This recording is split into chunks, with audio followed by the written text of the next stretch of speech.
네, 안녕하세요. 루루채널 루루입니다. 오늘 시황 관련 좀 말씀을 드릴 거고, 우선 미증시를 보면은 미증시 같은 경우에는 추가로 눌림을 더 받았죠. 지난주 요맘쯤에서 말씀드렸을 때 올라가더라도 여기 저항선을 갖다가 올라타는 모습이 좀 필요한데 그 부분을 올라타지 못하고 다시 또 저항을 맞는 모습을 지금 좀 보여줬어요. 그러다 보니까 좀 하락을 추가적으로 좀 나왔고, 지난주 이 위치가 되게 애매하다고 말씀을 드렸어요. 차라리 뭐 20선까지 올라와 주면은 추가로 이제 올라갈 수 있겠구나 이렇게 볼 수 있는데 이 부분에서 이제 저항을 맞았기 때문에 어쩔 수 없이 한 번 더 하락하는 모습이었고요. 근데 지금 현재 자리도 좀 애매해요. 사실 여기서 하락이 끝났다고 좀 보기는 좀 어려운데 뭐 이슈만 붙으면은 충분히 올라갈 수는 있어요. 아무래도 빅테크들이 워낙에 많이 빠졌다 보니까 충분히 올라갈 수는 있는데 지금 차트상으로 본다라면은 앞전에서 지지했었던 라인이 120선이에요. 크게 빠졌을 때. 그러다 보니까 이번에도 지지할 수 있는 라인을 거의 120선으로 전 보고 있어요. 그래서 최하단까지 만약에 내려온다라고 하면은 120선은 지지하지 않을까. 120선 근처가 또 괜찮은 자리인 게 앞전에서 좀 저항으로 좀 물려 있었던 요 자리 16,500포인트죠. 이 16,500포인트를 한번 넘어줬었고 그 다음에 지지를 받는 모습이 나왔어요. 그러다 보니까 16,500포인트가 좀 중요하다. 그리고 그 16,500포인트 앞에 바로 120선이 있으니까 여기를 좀 지지하지 않을까 이렇게 좀 보고 있어요. 그리고 주봉상으로 보더라도 16,500포인트하고 16,200포인트 요 구간이 좀 지지받을 가능성이 좀 높아요. 앞전에서 고점으로 작용했었던 곳이고 그 고점을 갖다가 넘기지 못하고 눌림 주고 강하게 좀 돌파를 하면서 나타났던 모습이기 때문에 자 올라갔다가 눌림 받았을 때 여기서 이제 지지받고 다시 좀 돌리는 모습 그 정도까지는 볼 수 있겠죠. 그래서 추가 하락이 나올 수도 있는 구간은 있기 때문에 지금 당장 완전 바닥이라고 보기엔 좀 어려워 보여요. 한 번 더 눌린다면은 저는 16,500 뭐 좀 더 강하게 뭐 FMC나 이런 게 좀 안 좋다 막 그러면은 16,200까지도 좀 내려올 수 있지 않을까. 그래서 월봉을 보게 돼도 월봉 같은 경우도 동일하게 앞전에 있었던 위치 그리고 저항을 갖다가 돌파하는 그런 위치 그리고 거래량이 터진 이 양봉 있죠. 이 양봉의 위치 봤을 때는 여기서도 나타나는 게 16,200에서 16,600 정도 이렇게 나타나거든요. 그래서 이 자리가 좀 지지 가능성이 좀 높아 보인다. 그래서 일봉에서도 120선 그리고 주봉 월봉을 보더라도 대략적으로 그 정도면은 좀 자리를 잡지 않을까 그렇게 봅니다. 그래서 추가적으로 하락이 나온다면은 여기까지 좀 보시고 여기까지 내려온다면은 이제 좀 시장이 어느 정도 눌릴 만큼 눌렸구나. 뭐 기술적 반등이 나오든 뭐가 나오든지 간에 어쨌든 간에 우선 한 번은 살려줄 거예요. 이 구간에서. 자, 그렇게 보고 가시면 될 것 같고 국장을 보게 되면 국장도 뭐 비슷하게 움직였었죠. 국장 같은 경우는 코스피 같은 경우에는 사실 앞전에 내려오면 여기서 이제 좀 박스권을 좀 그려주면 좋겠다라고 말씀드렸어요. 2750을 어떻게든 지지를 해야 된다고 말씀을 드렸는데 2750을 지지를 했어요. 그래도 며칠 동안은 자 지지받는 모습 어떻게든 60선 살려보겠다고 좀 버텼는데 미국에서 좀 갭으로 좀 크게 빠졌죠. 거의 막 3% 이렇게 막 빠지니까 어쩔 수 없이 갭으로 이제 국장도 좀 깨지는 모습이었어요. 그래서 하단에서 올라오는 이제 지지선을 보게 되면은 자 여기 지지받았고 이때도 지지받았고 이때도 지지받았고 이 하단에서 지금 지지받는 라인이 여기에요. 만약에 여기서 이탈을 한다 추가로 이탈을 한다 라고 했을 때는 요 박스권 안에서 이제 움직이는 모습을 가져가야 되는데 차트상으로는 지금 현재 자리에 더 밀리면 안 돼요. 지금부터는 안 밀리고 여기서 어떻게든 기술적 반등이든 살려서 여기서 버텨주다가 미증시가 올라가면서 이제 같이 올라가는 모습이 가장 좋지 여기서 이 구간이 박스 구간이긴 하지만 일로 들어오게 된다면은 사실 바로 회복하기보다는 좀 횡보 구간이 좀 많이 생길 수도 있다 이렇게 좀 보고 있습니다. 자 그리고 코스닥 같은 경우는 뭐 이제 앞전에서 지지하던 이 지지선 여기를 이탈하는 모습이 나왔어요. 이탈하는 모습이 나왔고 오랜 기간 동안 이제 좀 지지로 받았었던 자리가 있죠. 그래서 이 구간만큼은 진짜 지켜줘야 되는 자리인데 코스닥도 역시나 되게 위태로운 자리예요. 자 앞전에 지지받았고 굉장히 하락을 세게 했을 때 여기도 지지를 받았죠. 그리고 하락을 굉장히 큰 폭으로 했을 때도 여기서 지지를 받았어요. 그러다 보니까 이번에도 여기서 이제 지지를 받는 모습이 어떻게든 나와야 돼요. 근데 만약에 여기서 이게 지지를 못 받고 여기서도 이탈을 한다 라고 하면 솔직히 얘도 차트가 깨지는 모양이 나오기 때문에 횡보 구간을 만들 수는 있겠지만 어쨌든 간에 최소한 여기까지도 내려올 수 있다. 그랬을 때는 대략적으로 730포인트까지도 내려올 수 있겠구나 이렇게 볼 수가 있을 것 같아요. 그래서 여기서 어떻게든 버텨주는지 그리고 외국인 수급이 좀 돌아오는지 봐야 될 것 같아요. 그래서 지난주 수급을 보게 되면은 우선 코스피 먼저 보면은 코스피 같은 경우에는 뭐 그냥 전부 다 이탈이에요. 사실 뭐 2,400억 들어온 게 있지만 2,600억으로 날려준다고 한다면은 뭐 6천억 나가고 뭐 400억 나가고 800억 나갔죠. 자 기관 같은 경우는 뭐 다시 금요일날 좀 들어오는 모습이 있었는데 사실 뭐 금투 쪽에서 들어오다 보니까 단타성으로 좀 많이 보여지다 보니까 뭐 그렇게 강한 수급은 아니고 그냥 나갔던 거 그냥 조금 들어왔구나 요 정도로 보시면 될 것 같아요. 코스닥 같은 경우에도 좀 이탈이 세게 나오다 보니까 외국인 이탈이 이렇게 그래도 1000억 단위로 나온 적은 그렇게 많지 않았거든요. 최근에는 자 1400억 나오고 뭐 1700억 이런 식으로 좀 나오니까 시장이 좀 무너지는 그런 모습을 좀 보여줬습니다. 그 자리에서 뭐 기관이 조금 들어오긴 했지만 수량도 그렇게 세진 않았고요. 자 그러면 현물을 저렇게 던졌으면 선물이라도 좀 샀어야 되는데 외국인의 선물을 보게 되면은 지난주 이제 금요일날 이제 1조를 던지고 그 전주 지난주 이제 목요일이었죠. 7천억을 던졌어요. 그러니까 1조 7천억이나 던진 상태에서 추가적으로 들어오지 않고 다시 2천억, 2천억, 9천억 이런 식으로 또 이탈이 나오다 보니까 시장이 밀릴 수밖에 없는 그런 환경이지 않았냐라고 보고 있습니다. 자, 그래서 시장의 수급 자체는 지금 계속 이탈하고 있고 그렇다고 뭐 환율이 뭐 추가적으로 더 올라가진 않았어요. 뭐 1380원대에서 계속 움직이다 보니까 환율 리스크 때문에 더 이탈할 거야 이렇게 보기는 아직은 어려워 보여요. 그래서 수급이 이제 좀 돌아올 때가 됐는데 저 정도 벌었으면은 그래서 다음 주는 좀 수급이 돌아오는지 그거 좀 확인해 보면 될 것 같고요. 이렇게 지수가 이렇게 큰 폭으로 하락했을 때 가장 리스크가 큰 거는 이제 신용잔고죠. 신용잔고가 하락하면서 늘게 되는데 보통 이번엔 다행인 거는 늘질 않았어요. 거의 뭐 20조 초반대에서 오히려 19조 9천까지 좀 떨어지는 모습이기 때문에 신용 리스크는 없다. 그러니까 신용 잔고가 터지면서 신용 반대 매매가 나오면서 반대 매매가 또 반대 매매를 만들고 이러한 구조는 아직은 나타나지 않고 있습니다. 그래서 신용 잔고 때문에 뭔가 좀 투매가 나올 그럴 가능성은 전체적으로 아직은 낮아 보인다. 그렇게 보시면 될 것 같고요. 그래서 이번 주는 그 중요한 라인들 지지선을 지켜주는지 아니면 이탈을 만약에 하게 되면 어디서 박스권을 잡아주는지 그 정도만 좀 체크하시면 될 것 같아요. 지난주 뉴스를 보게 되면은 뉴스 보기 전에 금리 먼저 볼게요. 우선 7월은 뭐 이제 다음 주 이제 FOMC가 있죠. 7월 같은 경우는 거의 뭐 93% 확률로 그냥 동결입니다. 그러니까 누가 봐도 동결이다 라고 보시면 될 것 같고 9월 같은 경우가 이제 금리 인하를 한 번 할 거다 아니다 금리 인하를 거의 0.5까지 내리면서 한 번에 세게 내릴 거다 약간 요런 수치까지 좀 나타나기 시작했고요. 11월 같은 경우에는 이제 금리 인하 2번까지 당연히 지금 보고 있고요. 어느 곳에서는 금리 인하를 3번까지 할 거다 이렇게 보고 있습니다. 그래서 12월로 보게 되면은 12월 같은 경우에는 3번을 한다예요. 그러니까 지금 뭐 데이터들이 나쁘지 않았으니까 이 정도면 금리 인하 한 3번 할 수도 있어. 약간 요 정도로 좀 시장의 금리는 좀 괜찮아지는 방향으로 가고 있어요. 그래서 미국에서 금리를 내린다라고 했을 때 뭐 한국도 같이 따라서 초반에 좀 내리겠죠. 그러면 환율은 어느 정도 좀 잡히는 그림이 나오면서 외국인 수급이 다시 좀 돌아오지 않을까 이런 기대는 좀 하고 있어요. 그래서 그 정도 좀 지켜보시면 될 것 같고 아직 뭐 9월 안 됐으니까 더 지켜볼 데이터들 많으니까 천천히 보시면 될 것 같아요. 자 그리고 GDP가 나왔죠. 미국의 GDP가 나왔는데 뭐 침체라는 분위기가 좀 나오면서 뭐 이제 빅테크들이 좀 크게 빠지고 있었는데 거기서 GDP가 반대로 깜짝 반등을 했어요. 그러니까 침체는 아니다. 그래도 한 원래 이제 2분기 GDP 성장률을 지금 2.8이 나왔는데 원래 예상했던 게 2%였어요. 그러다 보니까 경기 침체는 아닌 것 같아 라는 이런 분위기가 나와서 이제 시장이 좀 올라가 주나 했는데 그래도 기술주를 좀 팔자라고 하면서 기술주를 좀 팔고 러셀 2000 쪽으로 그러니까 중소형주로 조금 돈이 좀 움직이는 그런 모습은 좀 계속 이어지는 것 같습니다.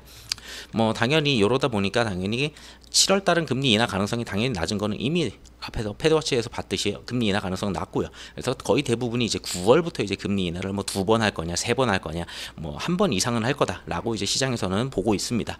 자 그리고 회복세를 보이던 매그세븐인데 매그세븐이 이제 빅세븐이죠. 빅테크 7종목인데 걔네들이 이제 뭐 회복세를 보이던 건 아니고 워낙에 빠지다 보니까 기술적 반등 보였는데 거기서 이제 회복세라고 얘기를 하는데 저는 이건 기술적 반등 나올 수밖에 없다라고 지난주에도 말씀드렸어요. 그냥 이렇게 빠지는 그냥 주구장창 빠지는 케이스는 없거든요. 그래서 기술적 반등 주고 그리고 또 빼요. 그러다 보니까 뭐 다시 또 하락을 했다고 하는데 저는 충분히 하락할 수 있다고 봐요. 나스닥 지표 나스닥 차트를 봤을 때도 거기서 멈출 수 있는 자리가 아니었어요. 강하게 한 번 더 치고 올라갔으면은 자리를 잡으면서 아까 전에 말씀드린 대로 20선을 지켜주는 그런 모습이 나왔으면은 좀 돌릴 수 있겠구나라고 보는데 그렇지 않고 저항을 맞으면서 떨어졌기 때문에 하락으로 갈 수밖에 없었다. 이렇게 보시면 될 것 같고 자 그래서 6월 달에 이제 PC도 나왔었죠. 금요일에 이제 PC가 나왔는데 PC는 2.5% 상승. 그러니까 예상치를 부합했다고 하는데 일부에서는 예상치를 부합하지 않은 것들도 있어요. 그래서 뭐 전체가 부합하진 않았다. 그냥 예상치랑 비슷하게 나왔는데 오히려 조금 상회하는 것들도 있었기 때문에 막 그렇게 엄청 좋지는 않았어요. 그러다 보니까 시장이 뭐 그렇게 크게 반등할 수 있는 여지를 갖다 주지는 않았습니다. 그래도 요 정도 수치만 나와도 이러면 금리 인하는 할 수가 있어. 약간 요런 분위기는 계속 가다 보니까 7월은 아니지만 그래도 금리 인하는 9월에는 할 거야. 약간 요런 분위기 계속 이어가고 있고요. 자 그리고 미국 대선이죠. 해리스가 좀 많이 지는 모습이었었는데 초반에는 근데 일주일 정도 지나면서 지금 이제 양자 대결에서 트럼프보다 2%를 좀 앞서는 그런 모습들이 좀 나타났어요. 오히려 다자 대결에서는 더 강한 모습입니다. 그러니까 3명이 이제 대선 후보로 나왔을 때는 오히려 더 강하게 크게 더 앞서는 그런 모습이 좀 나왔는데, 자 그게 이제 24일 뉴스고 뭐 이제 계속 데이터가 나와요. 그리고 27일 뉴스에서는 양자 대결에서는 트럼프가 이제 49% 그리고 해리스가 47%로 오히려 좀 지는 다시 또 모습이에요. 그러니까 지금 박빙이에요. 거의 뭐 1% 2% 차이는 얼마든지 뒤집을 수 있다 보니까 거의 그냥 동률이다. 거의 이렇게 보시면 될 것 같아요. 어쨌든 바이든이 이제 사퇴를 하고서 해리스로 넘어오면서 좋아진 거는 바이든하고 격차가 거의 6에서 7% 크게는 막 9%까지 차이 나는 그런 데이터들이 있었거든요. 자 그런 수준에서 어쨌든 해리스로 바꾼 다음에 뭐 동률 근처에서 지금 움직이고 있다 보니까 어떻게든 한번 해볼 수 있지 않을까, 약간 이런 분위기는 있는 것 같아요. 그래서 이분들의 지금 발언이나 이런 것들에서 지금 시장이 좀 크게 좀 정치적 리스크로 좀 작용이 되는 것 같습니다. 3자 대결에서는 오히려 해리스가 이제 아까도 말씀드렸다시피 3자 대결에서는 좀 강했어요. 어쨌든 간에 3자 대결로 넘어오면 무조건 해리스가 되게 강하구나, 약간 이런 분위기를 계속 이어가는 것 같고요. 3자 대결에서는 해리스가 45%, 트럼프가 44% 이 정도로 나오고 있습니다. 그게 27일 뉴스고, 27일 뉴스에서는 뭐 이제 바이든이 이제 한때 8%나 밀렸는데 해리스로 등판하니까 트럼프 2%를 갖다 추격을 하고 있다. 뭐 이제 2% 뒤지고 있다는 건데, 앞전에 아까 24일 날짜 뉴스 봤을 때는 오히려 2% 앞섰잖아요. 그러니까 엎치락 뒤치락 한다. 약간 이런 분위기다. 이 정도만 좀 알고 계시면 될 것 같아요.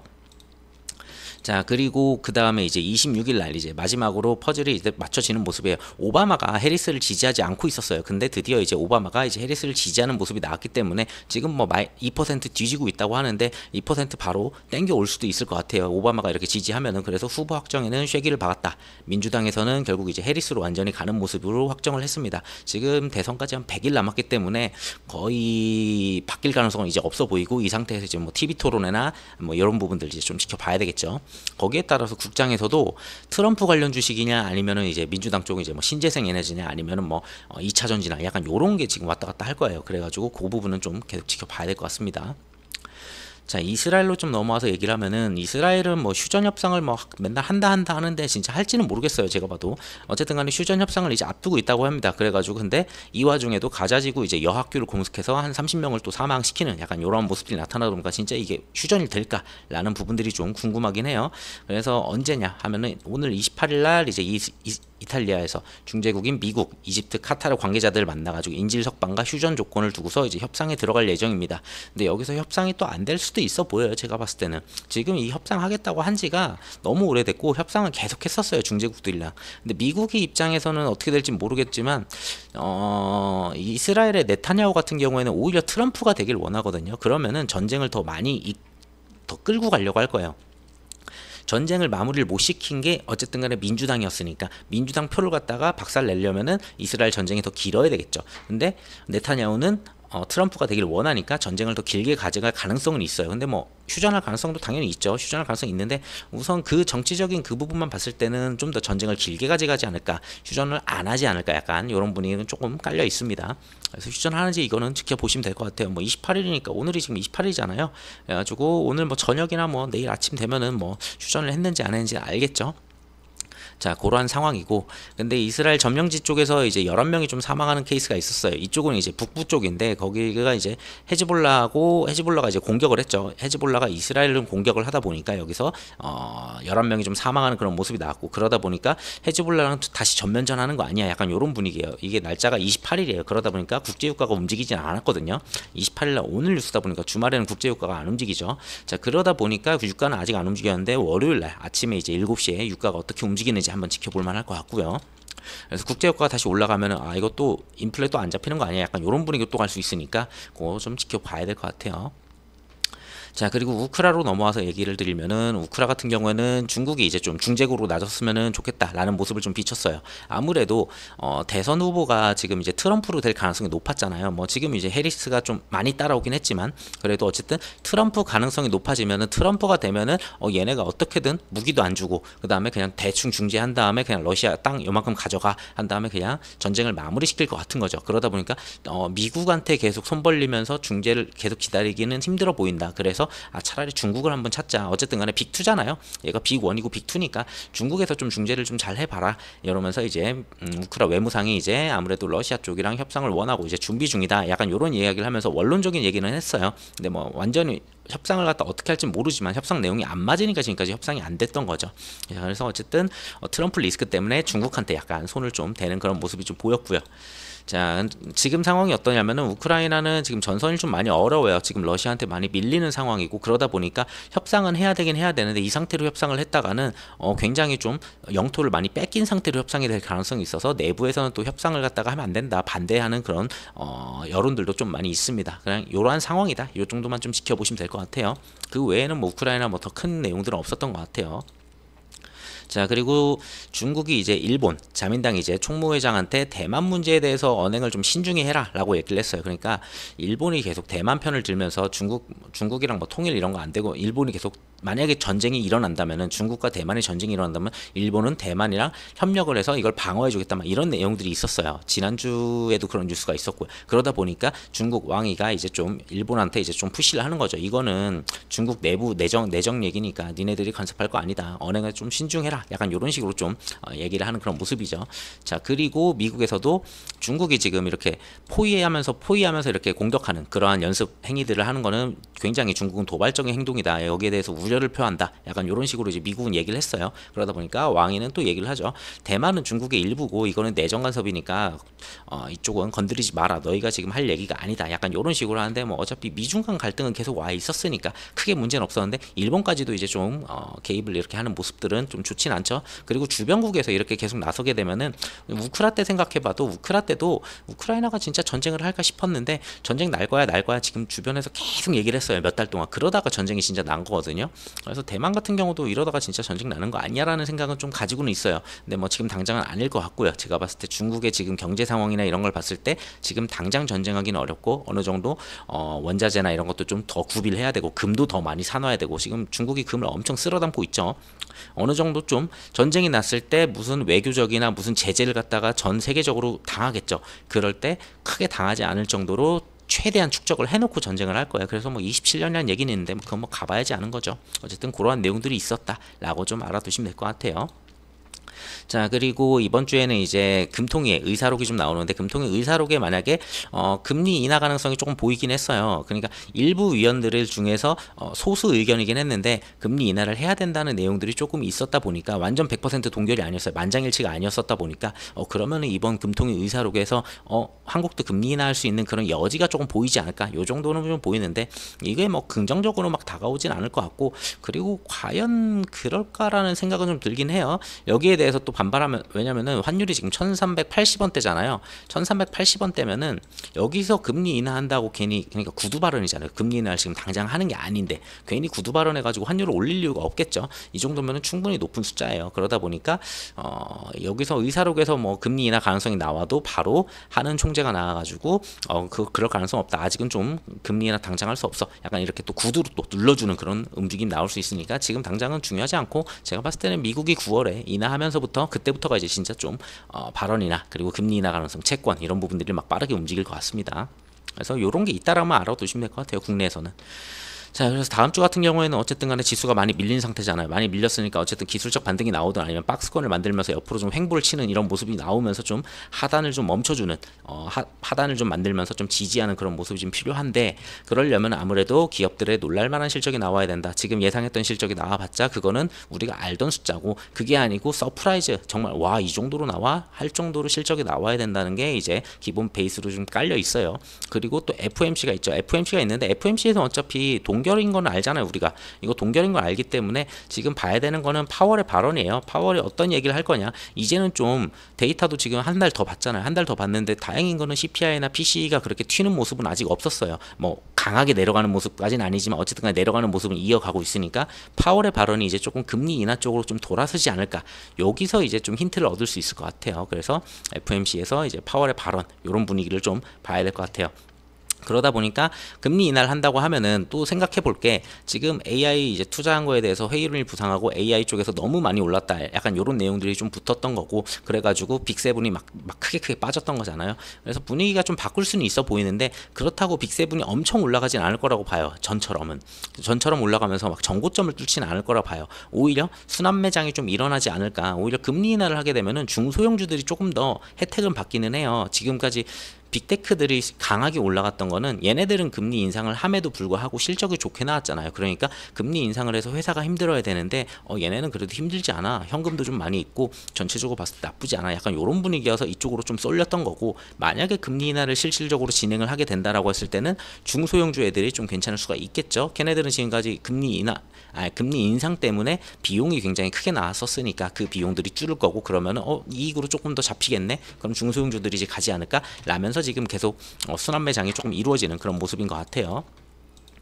자, 그리고 이번 주에 방금 말씀드린 대로 그거예요. 그러니까 빅테크들의 실적, 그리고 나머지 애들의 실적, 그리고 연준이랑 이제 고용 보고서, 고용이 좀 나오거든요. 고용 보고서가 좀 나와요. 뒤에서 말씀드릴 건데, 고용 보고서 좀 나오니까 고용 데이터가 좋게 또 나와줘야 되는데, 여기서 고용이 만약에 막 실업자가 줄고 다시 또 고용 데이터가 막 너무 지난번 고용 때는 그거였죠. 실업자도 많고 시간당 평균 임금도 막 줄고, 그래가지고 고용 이거 식었네 완전 이랬었는데, 고용이 다시 타오르지는 않는지 그 정도 체크하시면 될 것 같아요. 그래서 이번 주에 봐야 될 거는 거의 앞전에서 이제 있는데, 앞전에서 볼 거는 그렇게 많지는 않았고, 뭐 앞전에서는 이제 비농업 부분 ADP, 그리고 하나 더 있을 텐데, ADP 전에 여기 있나요? 졸츠가 여기 있나요? 졸츠가 그 전날 이제 화요일 날부터 졸츠 나오고 수요일 날 ADP 나오고, 자 그러면서 수요일 날 금리가 어디서 나오죠? 목요일이군요. 목요일 날 새벽에 이제 아무래도 이제 여기서 FOMC가 되고 금리 결정하고, 여기서 파월 연설이 좀 있어요. 그래서 요때 이제 좀 변동성이 좀 있을 것 같고요. 근데 뭐 엄청 크진 않을 것 같아요. 이미 하락했기 때문에 이걸 여기서 파월이 굉장히 매파적으로 나오긴 어렵거든요.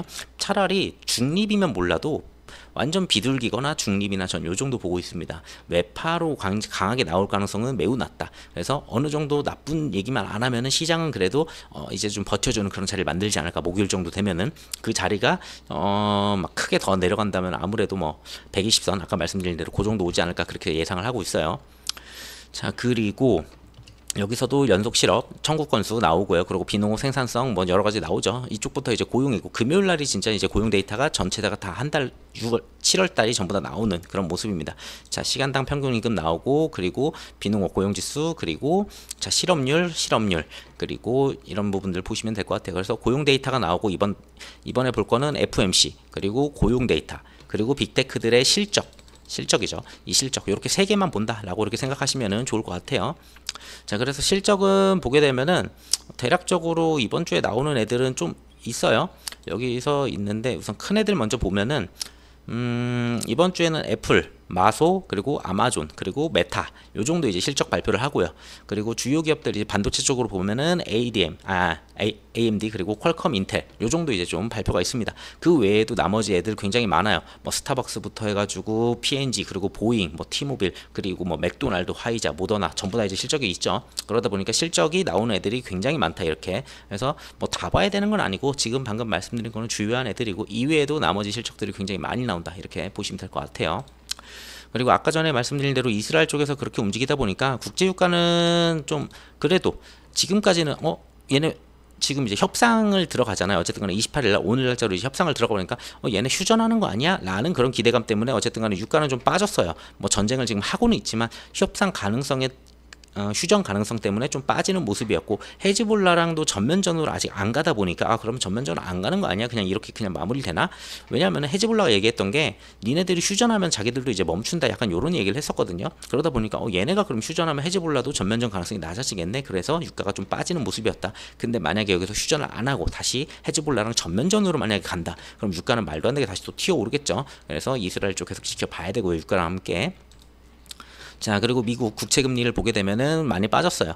그러니까 좀 요 라인들이 있었는데 선 긋는 게 참 그런데, 요 라인들이 있었는데 전 여기까지 쳐도 솔직히 상관이 없다고 봤어요. 그 다음에 이제 내려가면 되니까. 근데 거기까지도 안 가고 조금 올라가다가 바로 좀 내려오는 그런 모습이고, 지금은 이제 하단을 갔다가 여기였었는데 지금 하단을 더 내린다면은 4.15 정도 되거든요. 그래서 파월이 금리 인하 가능성을 갖다가 높게 잡고서 만약에 발언해서 비둘기적으로 발언을 한다, 그러면 이런 부분들은 강한 지지선이었지만 이런 부분들을 깨면은 세게 내려갈 거예요. 그랬을 때는 앞전에 있었던, 자 주봉으로 보게 되면 앞전에 있었던 자리가 좀 강한 자리를 요 정도 보겠죠.